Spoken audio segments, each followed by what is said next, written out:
It's 2022 and prices have gone up in Madrid. So I had to downgrade to one-bedroom apartments in slightly less desirable areas, but still nice. So come see the 4 apartments I've had in Madrid in 2022. Vamos! Let's check out all the apartments I've had in 2022. I'd like to pay tribute to the last 2-bedroom apartment that I could afford in the center of Madrid. I'd also like to compliment the incredible street it was on, Calle Relatores. Relatores is a quiet, shady, brick-paved side street between Plaza Tirso de Molina and Calle Atocha, about a 6-minute walk from Sol. It's sort of where northern Lavapies meets Las Letras. There's no parking on the street and lower foot in car traffic than surrounding streets. It's a quiet little oasis in the middle of the bustling city. I'd also like to take a moment of silence to lament the loss of this beautiful Terrace. This is the last 2-bedroom I could afford in 2022, and it's definitely the apartment with the largest terrace that I've ever had. All of this is private. All of this is mine. And that's the entrance to the 2nd bedroom right there. Coming in off the terrace into the living room, as you can see, fully furnished, personalized, nice collection, not a bad sized kitchen. I like that it overlooks the living room. That's not usual in Madrid apartments, but I've been really lucky, and I've been looking for that feature when I rent. Unfortunately, this place is too expensive to keep, but it was nice while it lasted. And this is the 2nd bedroom with the entrance onto the terrace and a little workspace, a refrigerator that is not shorter than me, which isn't always the case. There's 2 washers and one of them has a dryer. And there's a dishwasher and an oven and a stove. No microwave again. Love the full-length mirrors. They're all over this place. Bathroom's a little tight. I like the shelf though. It's basically all you need.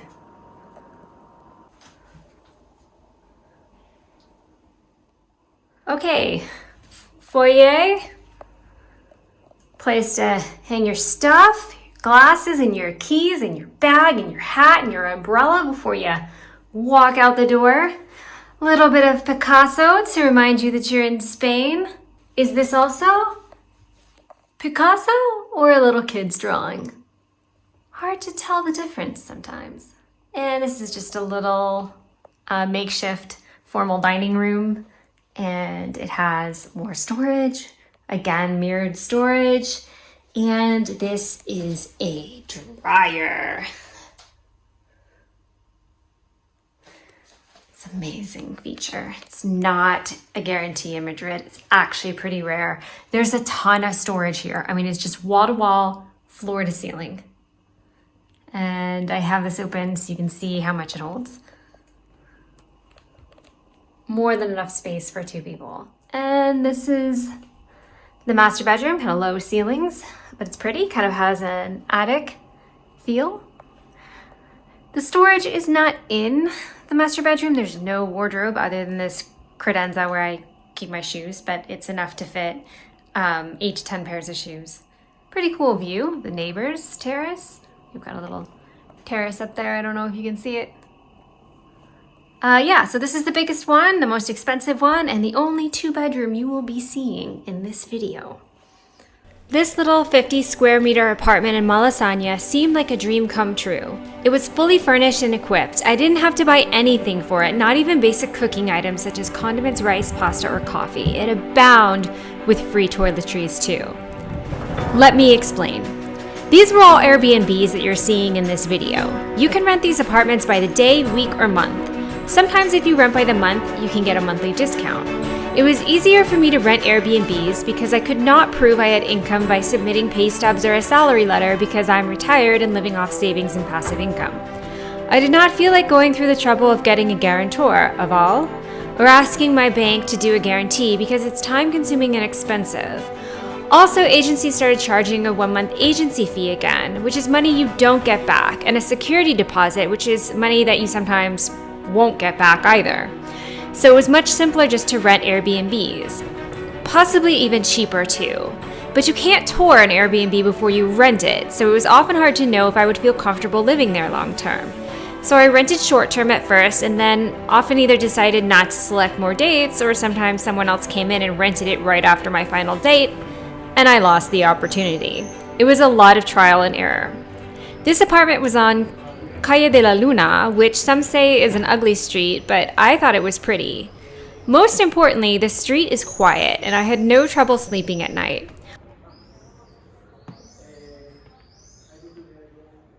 Although this apartment was great in many ways, the $2,900 per month or $97 per night price tag was a little steep for me to keep paying for an apartment that was so small.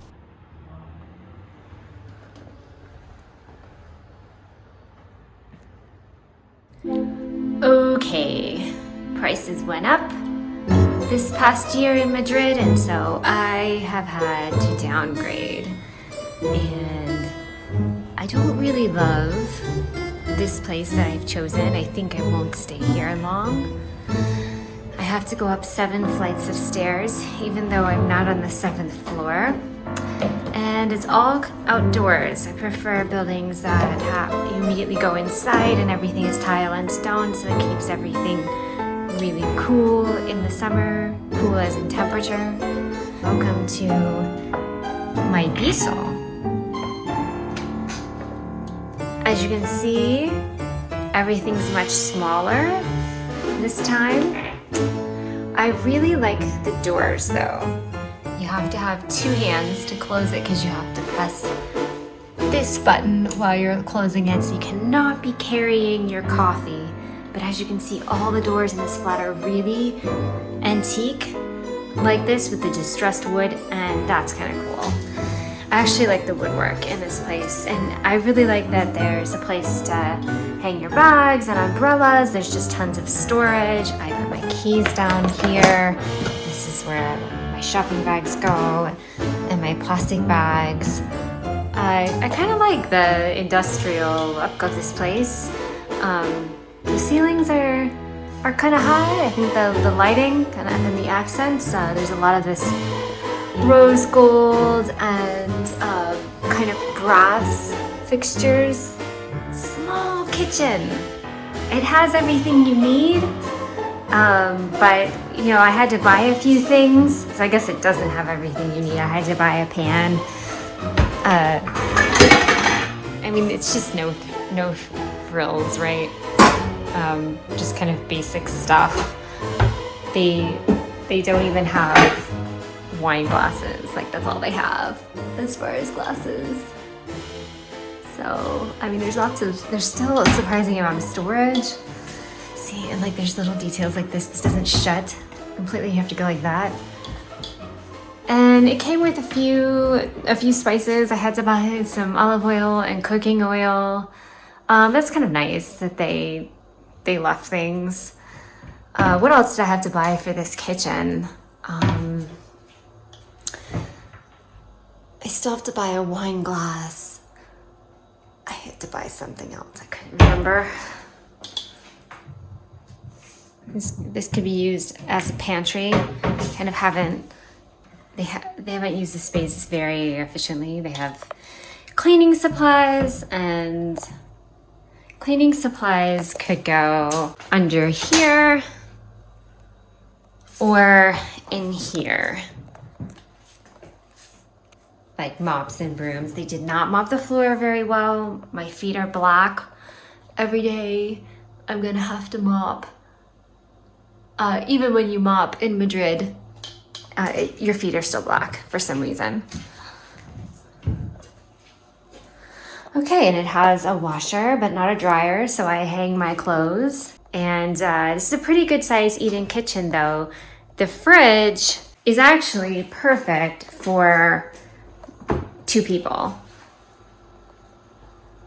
I know it looks like a little kid mini fridge, slightly bigger than a dorm fridge. They did not have a pitcher. I had to buy this. But you know, this is just groceries for the week for me. And if Chris were here, his stuff would fit, no problem. There's plenty of space.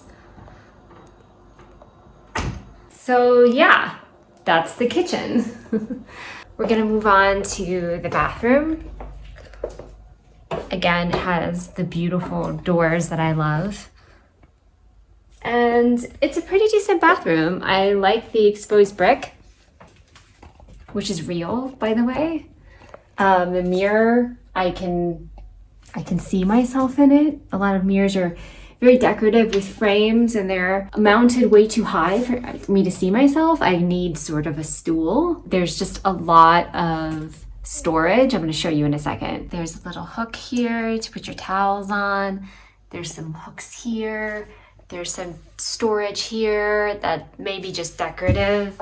More hooks here for your towels. This little rolling tray has really served me well. And the shower is decent size for a Spanish shower. There's a shower bar. So there's two kind of faucet spigot things. And it came with some soap and shampoo. And there's another view of the bathroom. Does not have a bidet, which I love because those are a waste of space, I think. And it has just a little sink with some counter space. Again, more places to hang things. It has the makeup mirror, which I love, a warming towel rack. There's so much hanging space. Plenty of space down here for my stuff. Now moving on to the living room. Okay, it's kind of a studio layout, although it's not technically a studio because there is glass separating the bedroom from the living room / dining room. I don't know, because you have an eat-in kitchen, so maybe not. I use the desk here as kind of an office desk, and I think the couch is a little too big for the room, but they managed to fit a decent sized couch. I think the furniture is a little cheap and rickety and kind of plasticky. Let me show you what I mean. These chairs are just crappy plastic and they wobble. And they're just cheapy. They feel like they're falling apart. This table, it just has all these glue stains underneath it and it completely comes off and slides off. It's kind of cramped. This rolls, which is really convenient, but again, it's just kind of cheapy IKEA. When you go to step onto the ledge here, it's not even. It's a very sharp edge and it hurts your feet.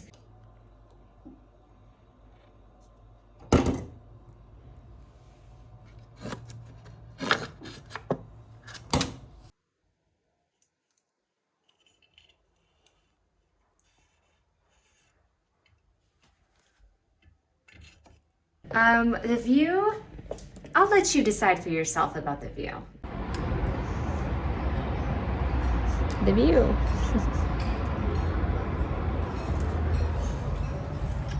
Okay, moving on to the bedroom. It's kind of stylized. The bed is not very comfortable. It just has a sheet, no comforter, but there's space to walk around the bed, and it has a huge closet. My favorite part is their use of space. I mean, they just really have used wisely every bit of space. And these drawers hold a lot.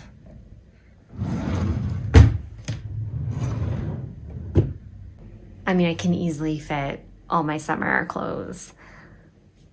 And it fits 2 suitcases.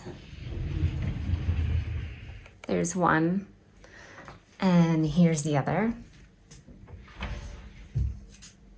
And then that's where I keep my shoes. I have 8 pairs, I'm wearing one. It's pretty deep. There's more storage that you can hang long dresses and coats, and you can have your winter comforters and blankets. And this is for hanging your clothes to dry, which there's also permanent cords strung across the interior courtyard. You've got your full-length mirror built in, which is kind of nice. These lights can be turned to use for reading, and you can just turn them off without even getting out of bed, which I love. There's some storage in the nightstand. So it's very practical and useful. It's a little bit stylish. I kind of like the style. It's not my favorite style. Again, decent storage. Lots of outlets.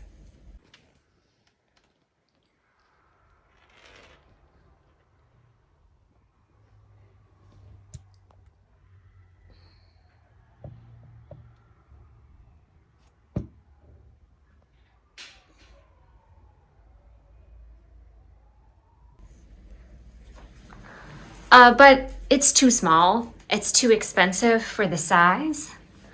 And I feel like I'm far away from all of my friends. Nobody lives out here. Basically, it's a very authentic neighborhood where a lot of older Madrileños live. I'm really enjoying all of these unique doors I have in Madrid. Each apartment has its own kind of style of wood or intricate carving or color scheme. This one appears to be leather or cloth that's in a mustard color. I really love the writing desk and the brick wall. None of these walls have been faux brick. They're just a lot of the items in this flat, just like the Malasaña flat, are personalized.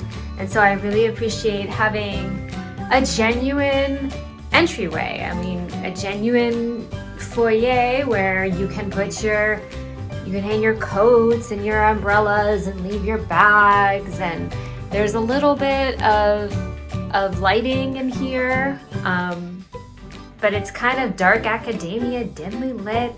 And the owner of this apartment has, a great collection. Of course, these fully furnished, fully equipped apartments come with, interior designers, and sometimes the style can be kind of IKEA-esque. But she's really got a lot of taste. Cookbooks and maps and atlases and both volumes of Don Quixote. Anybody who has Don Quixote is fine by me. I really love the floor. I don't know if you can tell, but it's sort of a painted concrete. Okay, so let's move into, it's kind of like a second living room. There's one balcony, which is all you need in life. And here's the flow effortlessly and seamlessly from the open plan kitchen to the open plan dining to the open plan living room. So I guess maybe this is the living room and that's the formal, or this is the family room and that's the formal living room / foyer. Huge TV, which I never watch, and an okay little street here. Very quiet during the day and night, and not the best for people watching, but it's fine. Very clean, immaculate. There's no parking on either side. I like that view better than I like this other view. And I'm kind of on the Lavapies side of Barrio de las Letras. Again, I've seen better streets, better views, but I'm not complaining. All right, let's go back inside. Okay, so as you can see, full of light, nice flow, personalized touches, blending the old and the new antiques with kind of the modern sleek finish of this kitchen. This is not a very usual kitchen to have with an island like this in Madrid, Spain. And we've got, the balcony and then these mini Juliet-style balcony windows. You just feel really connected to the outside world. There's really nothing like this. Nothing like having all your balcony and window doors open. A massive refrigerator that I am not taller than. A good size freezer. That's the freezer. Great oven built in. And a toaster oven and a kettle. I mean, everything is fully equipped. There's a dishwasher. This is a sizable dishwasher. Spice rack. Got our recycling. Laundry. No dryer. Again, no dryer. Fully equipped. Well stocked.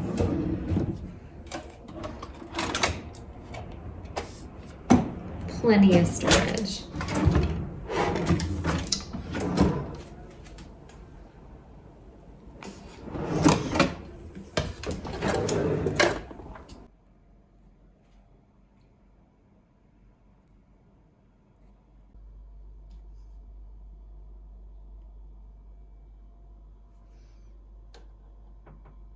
That should be familiar from our boutique videos, remember? Madrid del Cubo. The owner has very good taste. Hay dos tipos de personas, los que prefieren la tortilla poco hecha y los que no tienen ni puta idea. If you want your tortilla poca hecha, go to Pez Tortilla. Here's my little working area desk setup, and that is a really awesome radio, old school, but it also has a place for you to plug in your iPhone and CDs. And she's got the owner has an amazing CD collection. Lots of old school, kind of Sinatra, jazz type CDs. The bathroom is as big almost as the bedroom. And this bathroom just keeps going and going and going. I love that the mirror is a good size. I can still see myself. It's not one of those decorative mirrors that's too high. The shower is kind of open. Plenty of counter space. Really beautiful tile. There's a window. It gets a lot of ventilation, high ceilings. Just really calming colors and neutral, feminine. And it's right across from the bedroom, which is pretty tiny. The bed is surprisingly comfortable. There's a little bit of storage space on either side and to walk around the bed. This is to an interior patio where you can hang your clothes. And the storage here is not the most I've ever seen in any of the apartments that I leased, but it's good enough. I can fit 8 pairs of shoes down there, believe it or not.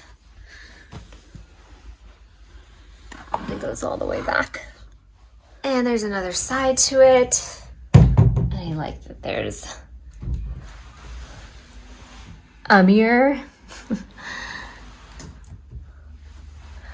I can fit clothes in there, and I can fit, if you can fit 2 suitcases and there's storage above.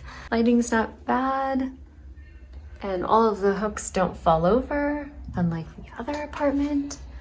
So I really like this place. Too bad I can't rent it for longer. I think it's been my favorite place so far. This little 50 to 60 square meter 1 bedroom. All I can afford now are 1 bedrooms because prices have gone up. But I just absolutely love it.